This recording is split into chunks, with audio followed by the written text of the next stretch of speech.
You know, ever wonder why that midday cigarette at work feels so essential? It turns out there's this really powerful, almost invisible connection between taking a work break and lighting up. Today, we're going to pull that whole thing apart. Yeah, we've all been there. You're at your desk, the clock's just kind of dragging, and you get this undeniable pull telling you to just step away. But what's actually going on in that moment? What is really driving you to take that break? You see, it all kicks off with a simple trigger. And this isn't just about wanting a break. There's a kind of unseen force at play here that sets a very, very specific chain of events into motion. Just picture it. It's the middle of the day, you've been grinding for hours, the words on the screen are starting to do that little blurry dance, and boom, you hit a wall. That feeling of being stuck or tired or just plain bored, that's the first cue. It's the first domino. And here's the thing, that feeling, it's not just some random slump. For a smoker, it's a very specific signal. It's like the starting pistol for a deeply ingrained psychological loop, an automatic response that you've practiced and perfected, probably thousands of times. So let's deconstruct this habit. Let's really look at this quiet four-step loop that makes a smoke break feel not just rewarding, but absolutely necessary. On the surface, this process seems to make perfect sense, right? It starts with a cue, you feel stuck. That triggers a craving. Man, the thought of a smoke break just feels like freedom. Which leads to the response, you go outside, you light up, and finally, the reward. You come back feeling refreshed and focused. It feels like this perfect closed circuit, or at least that's what it seems like. Okay, but this is where the whole thing gets a really fascinating twist.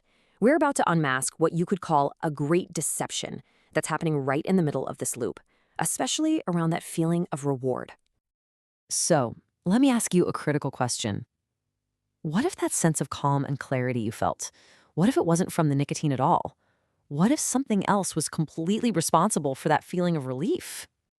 This quote just nails it. It gets right to the heart of the illusion. The cigarette didn't create the feeling of peace.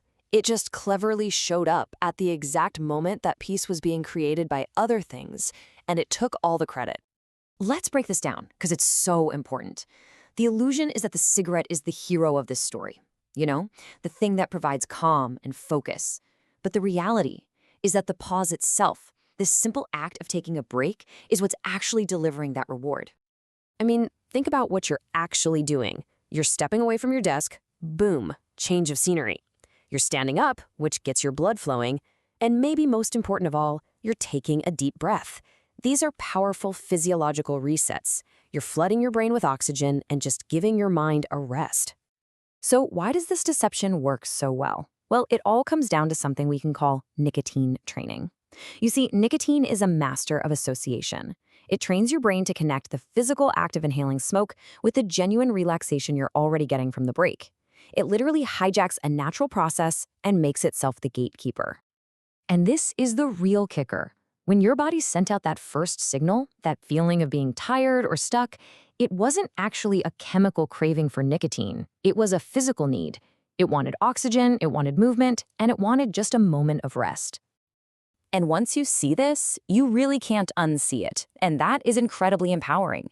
It means you can reclaim your break. You don't have to get rid of the reward your body is asking for. You just have to change the response that gets you there. You just cut out the middleman. This is honestly the best part. You don't have to give up that break. That restorative pause is good for you. All you have to do is strategically tweak one single part of that four-step loop, and the whole system starts working for you instead of against you. So here's the new routine. You still step outside, you still stretch, you still take that deep breath. You do everything you did before, except for one tiny change. You don't light up. And you know what you'll notice? That same feeling of freshness comes back, maybe even stronger, because now it's clean. So what happens when you do this over and over? Well, you start this powerful process of unlearning. You are methodically taking apart that old habit loop one break at a time, and you're building a much healthier one in its place. Every single time you take that break without a cigarette, you are actively rewiring your brain. I mean, you're proving to yourself on a deep neurological level that the pause is the prize. You're severing that old automatic connection. And before you know it, the cigarette stops being this necessary ticket you need to grant yourself permission for a break. It's no longer the required punctuation mark in your day. It becomes irrelevant. And this is the ultimate goal, right? The break is no longer just a means to an end. It stands on its own as the true, clean, genuine reward your body and your mind were actually asking for all along. So, the final question to leave you with is this.